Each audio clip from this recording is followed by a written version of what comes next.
The Yellow Dwarf, as found in the Blue Fairy Book, edited by Andrew Lang, and read by Douglas Hambley. Once upon a time there lived a queen who had been the mother of a great many children, and of them all only one daughter was left, but then she was worth at least 1,000. Her mother, who since the death of the king, her father, had nothing in the world she cared for so much as this little princess, was so terribly afraid of losing her that she quite spoiled her, and never tried to correct any of her faults. The consequence was that this little person, who was as pretty as possible, and was one day to wear a crown, grew up so proud and so much in love with her own beauty that she despised everyone else in the world. The queen, her mother, by her caresses and flatteries, helped to make her believe that there was nothing too good for her. She was dressed almost always in the prettiest frocks, as a fairy or as a queen going out to hunt, and the ladies of the court followed her dressed as forest fairies. And to make her more vain than ever, the queen caused her portrait to be taken by the cleverest painters and sent it to several neighboring kings with whom she was very friendly. When they saw this portrait, they fell in love with the princess, every one of them, but upon each it had a different effect. One fell ill, one went quite crazy, and a few of the luckiest set off to see her as soon as possible. But these poor princes became her slaves the moment they set eyes on her. Never has there been a gayer court. 20 delightful kings did everything they could think of to make themselves agreeable, and after having spent so much money in giving a single entertainment, thought themselves very lucky if the princess said, "That's pretty." All this admiration vastly pleased the queen. Not a day passed but she received 7,000 or 8,000 sonnets, and as many elegies, madrigals, and songs, which were sent to her by all the poets in the world.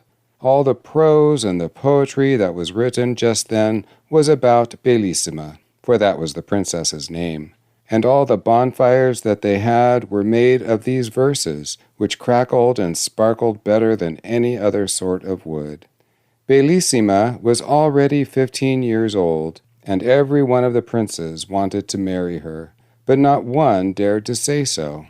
How could they when they knew that any of them might have cut off his head 5 or 6 times a day just to please her, and she would have thought it a mere trifle, so little did she care. You may imagine how hard-hearted her lovers thought her, and the queen, who wished to see her married, did not know how to persuade her to think of it seriously. "Bellissima," she said, "I do wish you would not be so proud. What makes you despise all these nice kings? I wish you to marry one of them, and you do not try to please me." "I am so happy," Bellissima answered. "Do leave me in peace, madam. I don't want to care for anyone." "But you would be very happy with any of these princes," said the queen, "and I shall be very angry if you fall in love with anyone who is not worthy of you." But the princess thought so much of herself that she did not consider any one of her lovers clever or handsome enough for her, and her mother, who was getting really angry at her determination not to be married, began to wish that she had not allowed her to have her own way so much. At last, not knowing what else to do, she resolved to consult a certain witch who was called the Fairy of the Desert. Now this was very difficult to do, as she was guarded by some terrible lions. But happily the queen had heard a long time before that whoever wanted to pass these lions safely must throw them a cake made of millet flour, sugar candy, and crocodile's eggs. This cake she prepared with her own hands, and putting it in a little basket, she set out to seek the fairy. But as she was not used to walking far, she soon felt very tired and sat down at the foot of a tree to rest, and presently fell fast asleep. When she awoke, she was dismayed to find her basket empty. The cake was all gone, and to make matters worse, at that moment she heard the roaring of the great lions, who had found out that she was near and were coming to look for her. "Oh, what shall I do?" she cried. "I shall be eaten up." And being too frightened to run a single step, she began to cry and leaned against the tree under which she had been asleep. Just then she heard someone say, "Hmm, hmm." She looked all around her and then up the tree, and there she saw a tiny little man who was eating oranges. "Oh, Queen," said he, "I know you very well, and I know how much afraid you are of the lions, and you are quite right, too, for they have eaten many other people, and what can you expect, as you have not any cake to give them?" "I must make up my mind to die," said the poor queen. "Alas, I should not care so much if only my dear daughter were married." "Oh, you have a daughter!" cried the Yellow Dwarf, who was so called because he was a dwarf and had such a yellow face and lived in the orange tree. "I'm really glad to hear that, for I've been looking for a wife all over the world. Now, if you will promise that she will marry me, not one of the lions, tigers, or bears shall touch you." The queen looked at him and was almost as much afraid of his ugly little face as she had been of the lions before, so that she could not speak a word. "What? You hesitate, madam?" cried the dwarf. "You must be very fond of being eaten up alive." And as he spoke, the queen saw the lions which were running down a hill toward them. Each one had 2 heads, 8 feet, and 4 rows of teeth, and their skins were as hard as turtle shells and were bright red. At this dreadful sight, the poor queen, who was trembling like a dove when it sees a hawk, cried out as loud as she could, "Oh, dear Mr. Dwarf, Bellissima shall marry you." "Oh, indeed," said he disdainfully. "Bellissima is pretty enough, but I don't particularly want to marry her. You can keep her." "Oh, noble sir," said the queen in great distress, "do not refuse her. She is the most charming princess in the world." "Oh, well," he replied, "out of charity I will take her. But be sure and don't forget that she is mine." As he spoke, a little door opened in the trunk of the orange tree. In rushed the queen, only just in time, and the door shut with a bang in the faces of the lions. The queen was so confused that at first she did not notice another little door in the orange tree, but presently it opened, and she found herself in a field of thistles and nettles. It was encircled by a muddy ditch, and a little further on was a tiny thatched cottage, out of which came the Yellow Dwarf, with a very jaunty air. He wore wooden shoes and a little yellow coat, and as he had no hair and very long ears, he looked altogether a shocking little object. "I am delighted," said he to the queen, "that, as you are to be my mother-in-law, you should see the little house in which your Bellissima will live with me. With these thistles and nettles she can feed a donkey which she can ride whenever she likes. Under this humble roof no weather can hurt her. She will drink the water of this brook and eat frogs, which grow very fat about here. And then she will have me always with her, handsome, agreeable, and gay as you see me now. For if her shadow stays by her more closely than I do, I shall be surprised." The unhappy queen, seeing all at once what a miserable life her daughter would have with this dwarf, could not bear the idea, and fell down insensible without saying a word. When she revived, she found to her great surprise that she was lying in her own bed at home, and what was more, that she had on the loveliest lace nightcap that she had ever seen in her life. At first she thought that all her adventures, the terrible lions, and her promise to the Yellow Dwarf that he should marry Bellissima, must have been a dream. But there was the new cap with its beautiful ribbon and lace to remind her that it was all true, which made her so unhappy that she could neither eat, drink, nor sleep for thinking of it. The princess, who in spite of her wilfulness really loved her mother with all her heart, was much grieved when she saw her looking so sad, and often asked her what was the matter. But the queen, who didn't want her to find out the truth, only said that she was ill, or that one of her neighbors was threatening to make war against her. Bellissima knew quite well that something was being hidden from her, and that neither of these was the real reason of the queen's uneasiness. So she made up her mind that she would go and consult the Fairy of the Desert about it, especially as she had often heard how wise she was, and she thought that at the same time she might ask her advice as to whether it would be as well to be married or not. So with great care she made some of the proper cake to pacify the lions, and one night went up to her room very early, pretending that she was going to bed, but instead of that, she wrapped herself in a long white veil and went down a secret staircase and set off all by herself to find the witch. But when she got as far as the same fatal orange tree and saw it covered with flowers and fruit, she stopped and began to gather some of the oranges, and then, putting down her basket, she sat down to eat them. But when it was time to go on again, the basket had disappeared, and though she looked everywhere, not a trace of it could she find. The more she hunted for it, the more frightened she got, and at last she began to cry. Then all at once she saw before her the Yellow Dwarf. "What's the matter with you, my pretty one?" said he. "What are you crying about?" "Alas," she answered, "no wonder that I am crying, seeing that I have lost the basket of cake that was to help me to get safely to the cave of the Fairy of the Desert." "And what do you want with her, pretty one?" said the little monster. "For I am a friend of hers, and for that matter I am quite as clever as she is."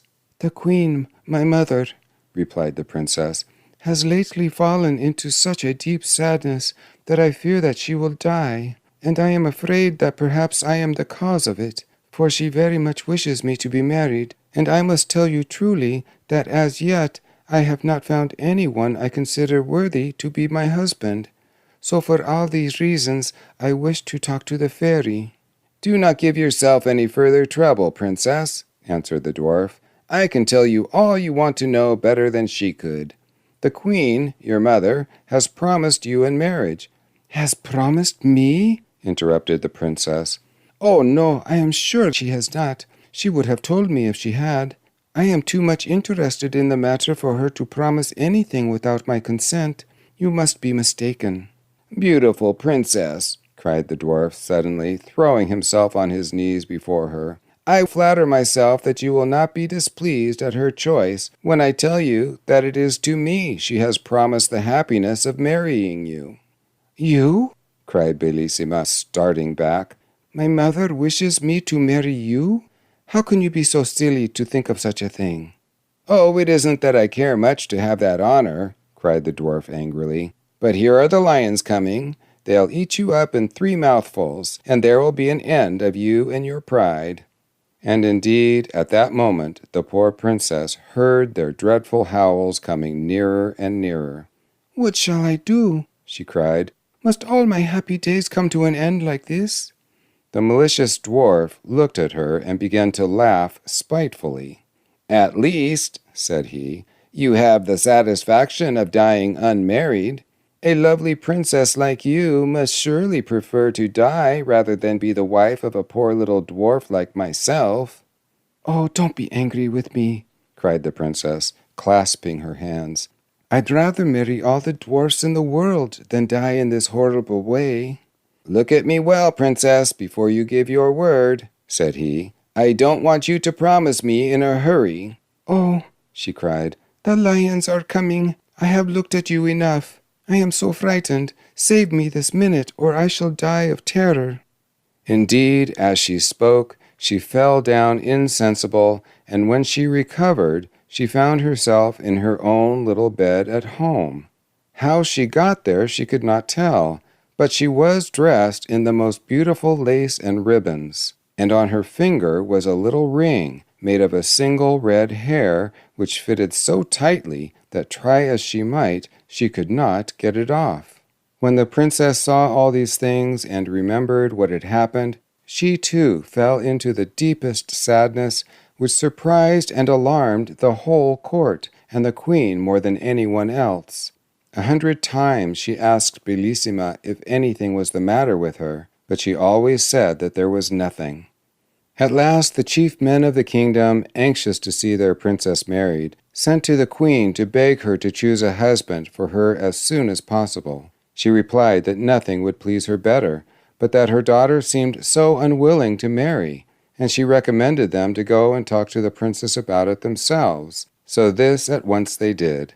Now Bellissima was much less proud since her adventure with the Yellow Dwarf, and she could not think of a better way of getting rid of the little monster than to marry some powerful king.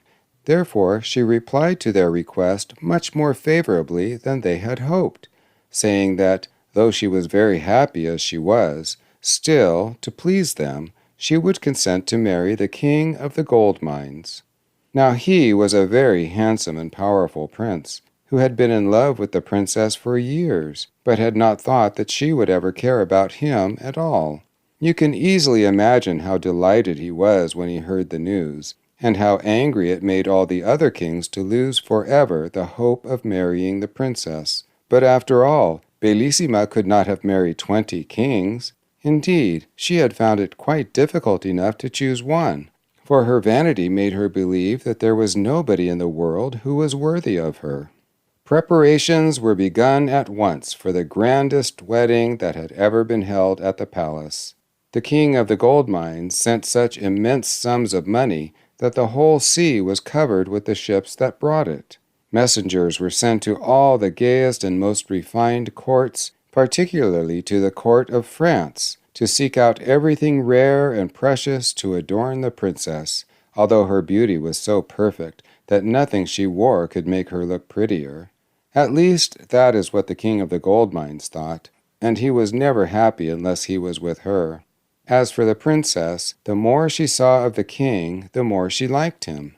He was so generous, so handsome and clever, that at last she was almost as much in love with him as he was with her. How happy they were as they wandered about in the beautiful gardens together, sometimes listening to sweet music. And the king used to write songs for Bellissima. This is one that she liked very much.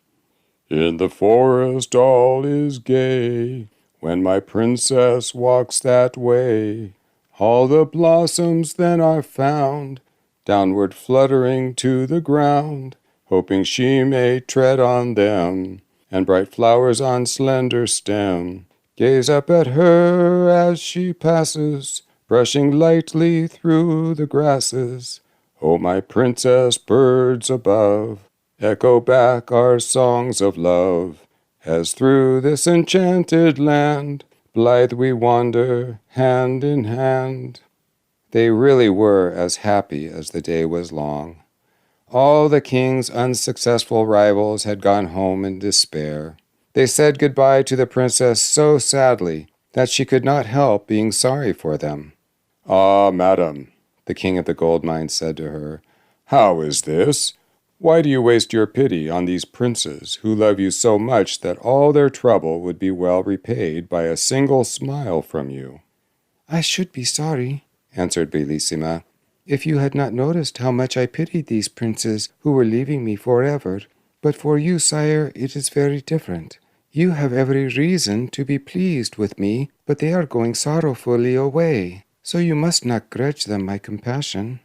The king of the gold mines was quite overcome by the princess's good-natured way of taking his interference, and throwing himself at her feet, he kissed her hand 1,000 times and begged her to forgive him. At last the happy day came. Everything was ready for Bellissima's wedding. The trumpets sounded, all the streets of the town were hung with flags and strewn with flowers, and the people ran in crowds to the great square before the palace. The queen was so overjoyed that she had hardly been able to sleep at all, and she got up before it was light to give the necessary orders to choose the jewels that the princess was to wear. These were nothing less than diamonds, even to her shoes, which were covered with them, and her dress of silver brocade was embroidered with 12 of the sun's rays.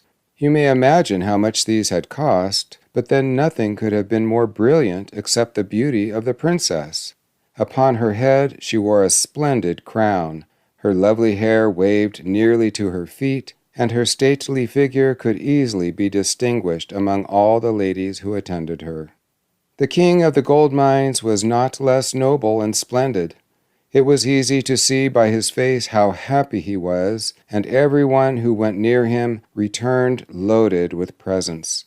For all round the great banqueting hall had been arranged 1,000 barrels full of gold, and numberless bags made of velvet embroidered with pearls and filled with money, each one containing at least 100,000 gold pieces, which were given away to everyone who liked to hold out his hand, which numbers of people hastened to do, you may be sure. Indeed, some found this by far the most amusing part of the wedding festivities.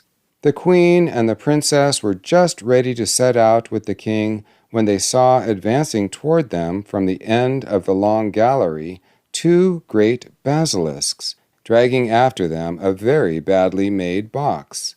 Behind them came a tall old woman, whose ugliness was even more surprising than her extreme old age. She wore a ruff of black taffeta, a red velvet hood, and a farthingale all in rags, and she leaned heavily upon a crutch. This strange old woman, without saying a single word, hobbled 3 times round the gallery, followed by the basilisks. Then stopping in the middle, and brandishing her crutch threateningly, she cried, "Ho, ho, Queen! Ho, ho, Princess! Do you think you are going to break with impunity the promise that you made to my friend the Yellow Dwarf? I am the fairy of the desert. Without the Yellow Dwarf and his orange tree, my great lions would soon have eaten you up, I can tell you. And in fairyland we do not suffer ourselves to be insulted like this. Make up your minds at once what you will do, for I vow that you shall marry the Yellow Dwarf. If you don't, may I burn my crutch." "Ah, princess," said the queen, weeping, "what is this that I hear? What have you promised?" "Ah, my mother," replied Bellissima sadly, "what did you promise yourself?" The king of the gold mines, indignant at being kept from his happiness by this wicked old woman, went up to her, and threatening her with his sword, said, "Get away out of my country at once, and forever, miserable creature, lest I take your life, and so rid myself of your malice." He had hardly spoken these words when the lid of the box fell back on the floor with a terrible noise, and to their horror out sprang the Yellow Dwarf, mounted upon a great Spanish cat. "Rash youth," he cried, rushing between the fairy of the desert and the king, "dare to lay a finger upon this illustrious fairy? Your quarrel is with me only. I am your enemy and your rival. That faithless princess who would have married you is promised to me. See if she has not upon her finger a thread made of one of my hairs. Just try to take it off, and you will soon find out that I am more powerful than you are." "Wretched little monster," said the king, "do you dare to call yourself the princess's lover, and to lay claim to such a treasure? Do you know that you are a dwarf, that you are so ugly that one cannot bear to look at you, and that I should have killed you myself long before this if you had been worthy of such a glorious death?"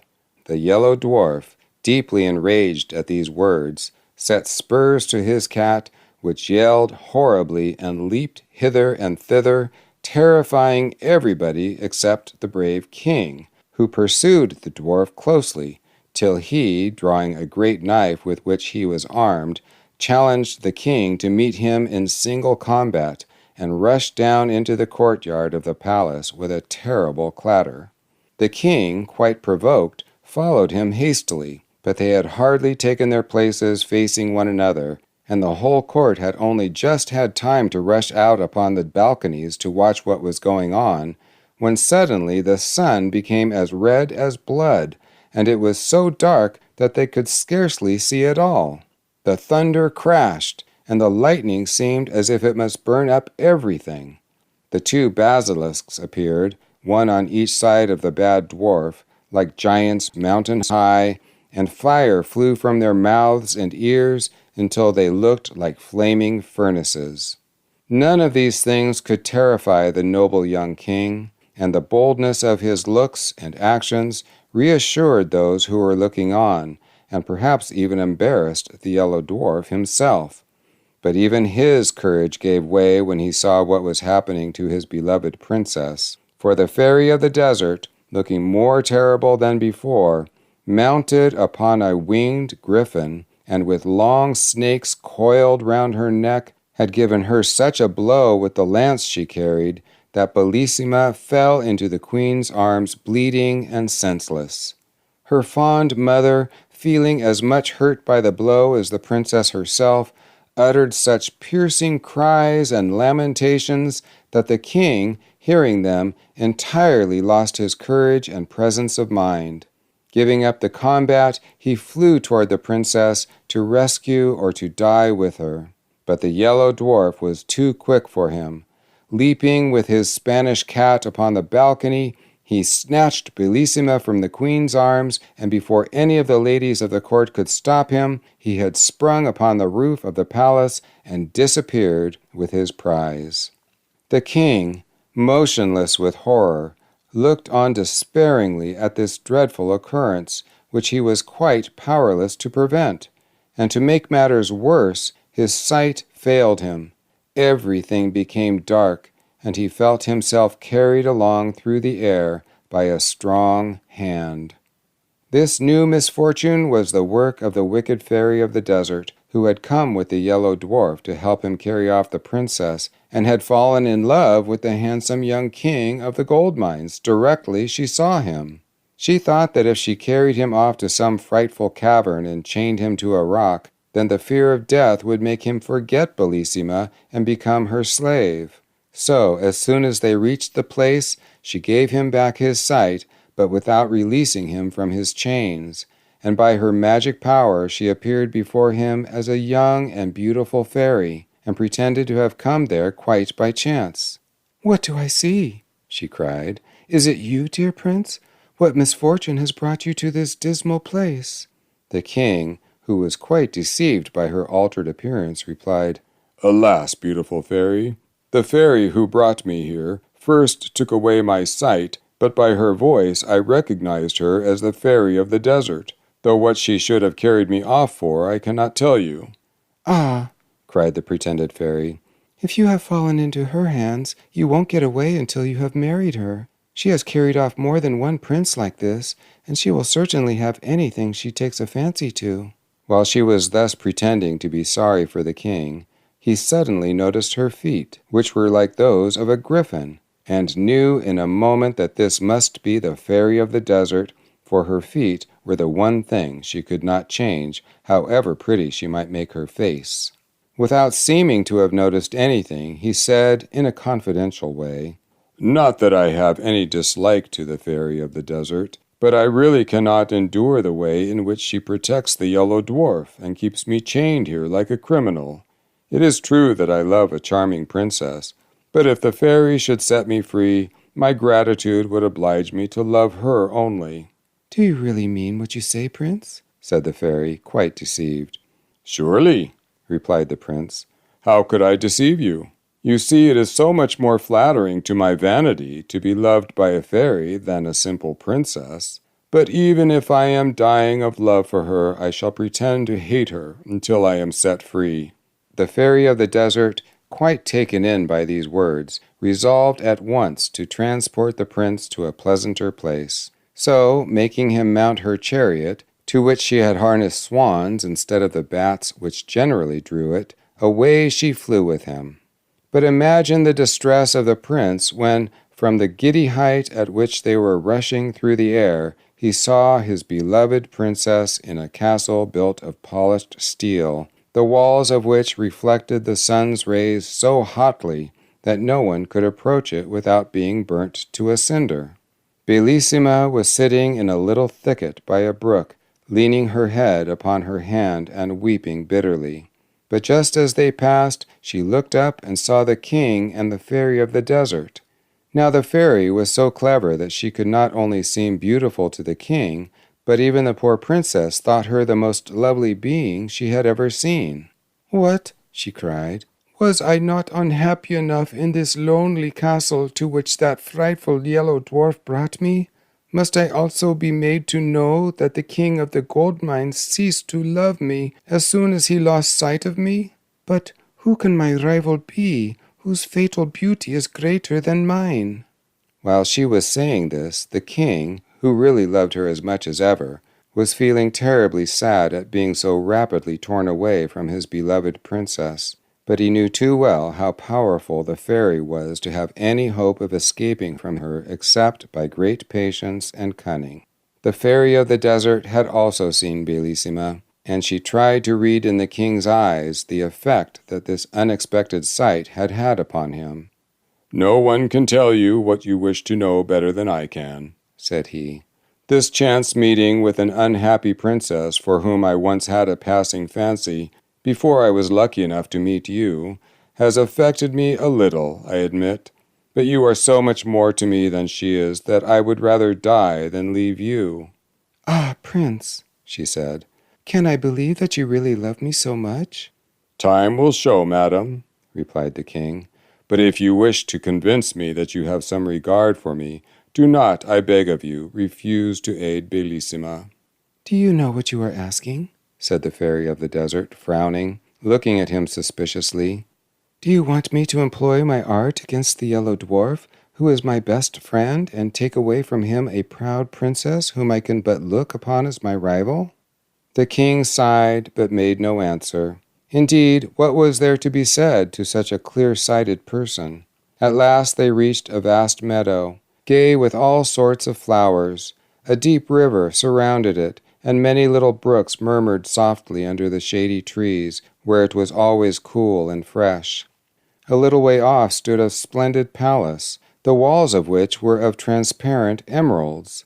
As soon as the swans which drew the fairy's chariot had alighted under a porch, which was paved with diamonds and had arches of rubies, they were greeted on all sides by thousands of beautiful beings, who came to meet them joyfully, singing these words: "When love within a heart would reign, useless to strive against him 'tis. The proud but feel a sharper pain, and make a greater triumph his." The fairy of the desert was delighted to hear them sing of her triumphs. She led the king into the most splendid room that can be imagined, and left him alone for a little while, just that he might not feel that he was a prisoner. But he felt sure that she had not really gone quite away, but was watching him from some hiding place. So walking up to a great mirror, he said to it, "Trusty counselor, let me see what I can do to make myself agreeable to the charming fairy of the desert, for I can think of nothing but how to please her." And he at once set to work to curl his hair, and seeing upon a table a grander coat than his own, he put it on carefully. The fairy came back so delighted that she could not conceal her joy. "I am quite aware of the trouble you have taken to please me," she said, "and I must tell you that you have succeeded perfectly already. You see, it is not difficult to do if you really care for me." The king, who had his own reasons for wishing to keep the old fairy in a good humor, did not spare pretty speeches, and after a time he was allowed to walk by himself upon the seashore. The fairy of the desert had by her enchantments raised such a terrible storm that the boldest pilot would not venture out in it, so she was not afraid of her prisoners being able to escape, and he found it some relief to think sadly over his terrible situation without being interrupted by his cruel captor. Presently, after walking wildly up and down, he wrote these verses upon the sand with his stick. "At last may I upon this shore lighten my sorrow with soft tears. Alas, alas, I see no more my love who yet my sadness cheers. And thou, O raging stormy sea, stirred by wild winds from depth to height, thou holdest my loved one far from me, and I am captive to thy might. My heart is still more wild than thine, for fate is cruel unto me. Why must I thus in exile pine? Why is my princess snatched from me? O lovely nymphs from ocean caves, who know how sweet true love may be, come up and calm the furious waves, and set a desperate lover free." While he was still writing, he heard a voice which attracted his attention in spite of himself. Seeing that the waves were rolling in higher than ever, he looked all round, and presently saw a lovely lady floating gently toward him upon the crest of a huge billow, her long hair spread all about her. In one hand she held a mirror, and in the other a comb, and instead of feet she had a beautiful tail like a fish, with which she swam. The king was struck dumb with astonishment at this unexpected sight, but as soon as she came within speaking distance, she said to him, I know how sad you are at losing your princess and being kept a prisoner by the fairy of the desert. If you like, I will help you to escape from this fatal place, where you may otherwise have to drag on a weary existence for 30 years or more. The king of the gold mines hardly knew what answer to make to this proposal, not because he did not wish very much to escape, but he was afraid that this might be only another device by which the fairy of the desert was trying to deceive him. As he hesitated, the mermaid, who guessed his thoughts, said to him, You may trust me. I am not trying to entrap you. I am so angry with the Yellow Dwarf and the fairy of the desert that I am not likely to wish to help them, especially since I constantly see your princess, whose beauty and goodness make me pity her so much. And I tell you that if you will have confidence in me, I will help you to escape.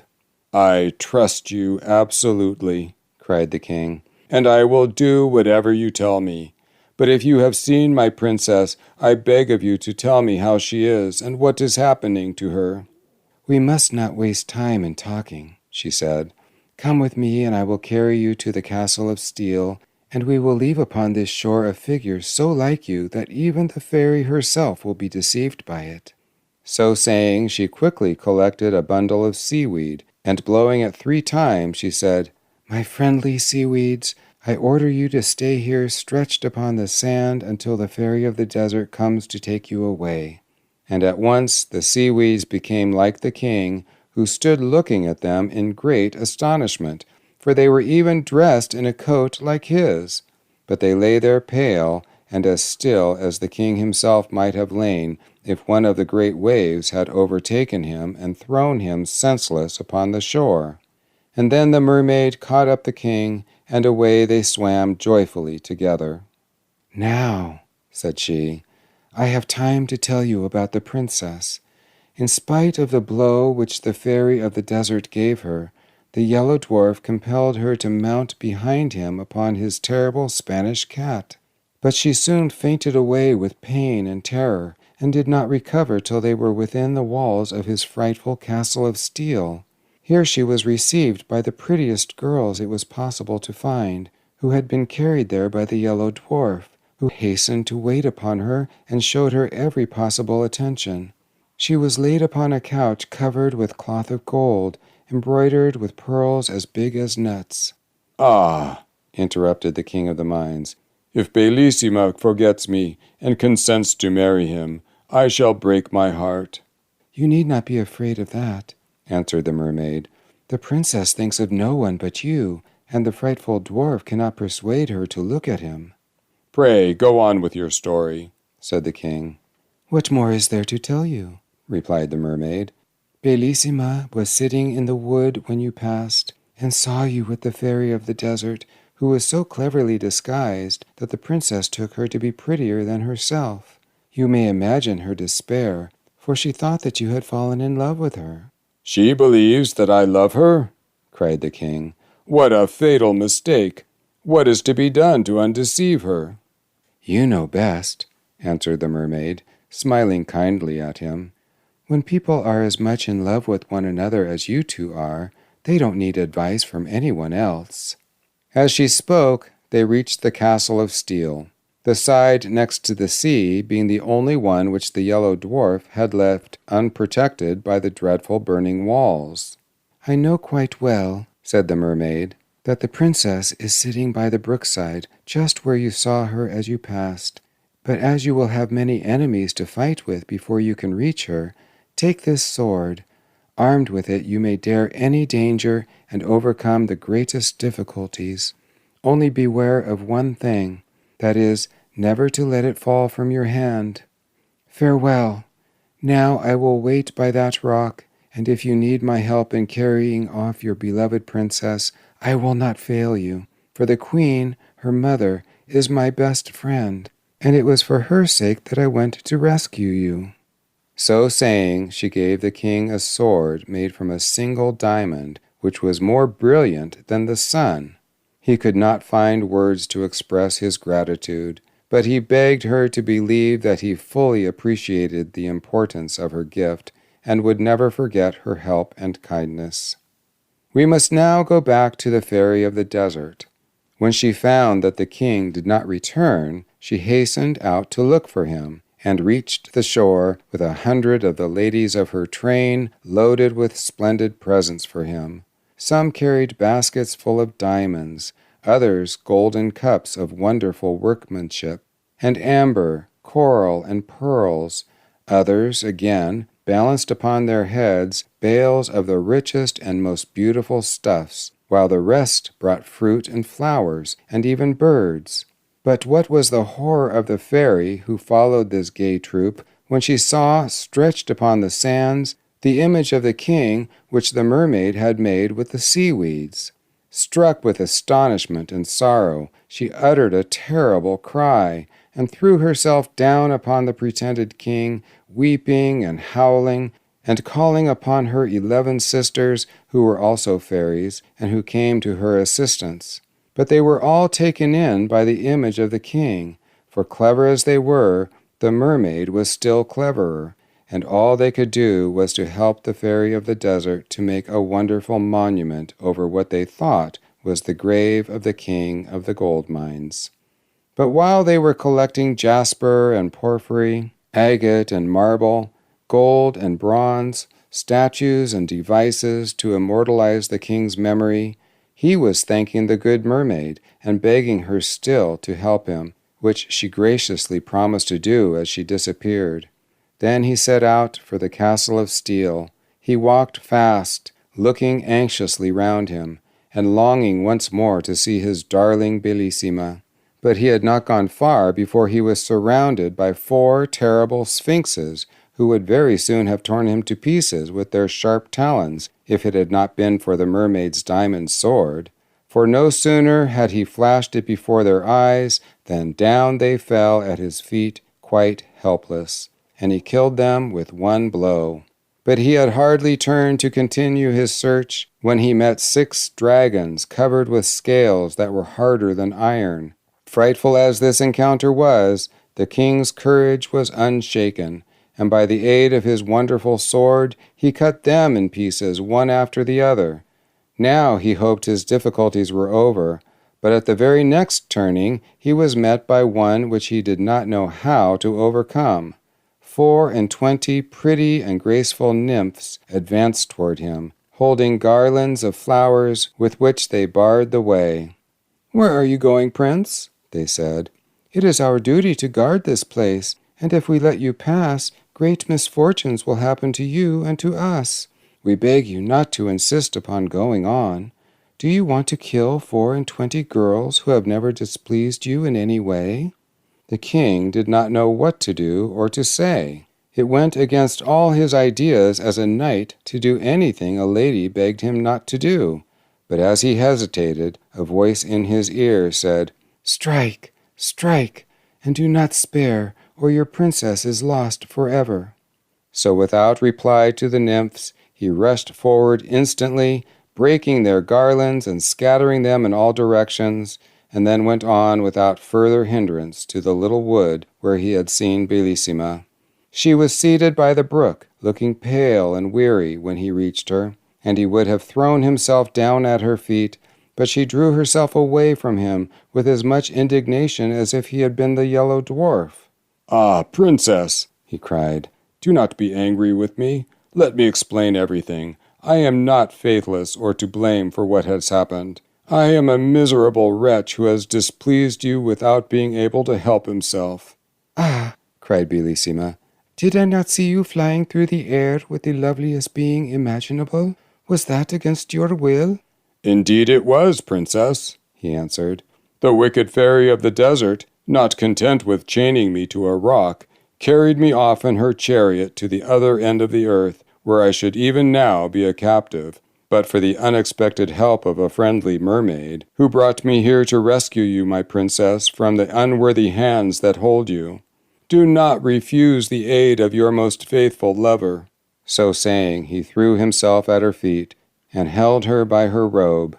But alas, in doing so, he let fall the magic sword, and the Yellow Dwarf, who was crouching behind a lettuce, no sooner saw it than he sprang out and seized it, well knowing its wonderful power.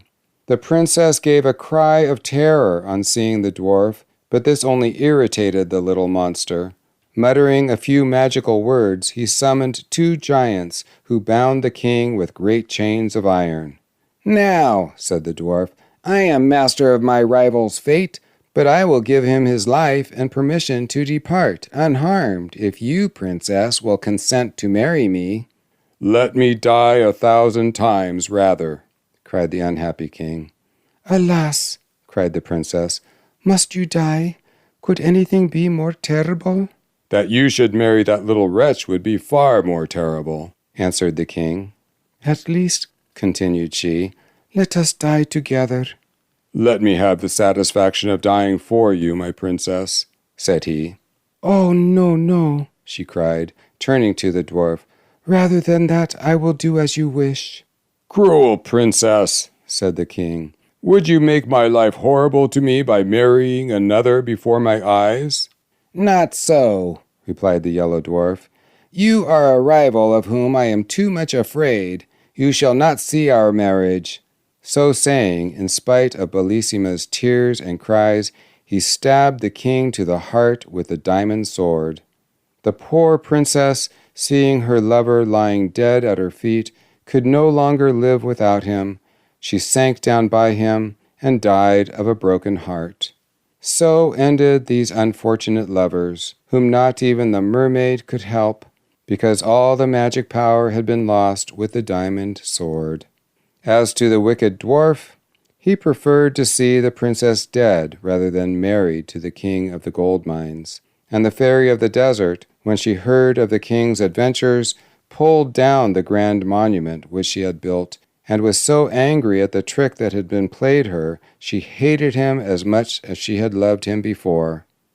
The kind mermaid, grieved at the sad fate of the lovers, caused them to be changed into 2 tall palm trees, which stand always side by side, whispering together of their faithful love and caressing one another with their interlacing branches.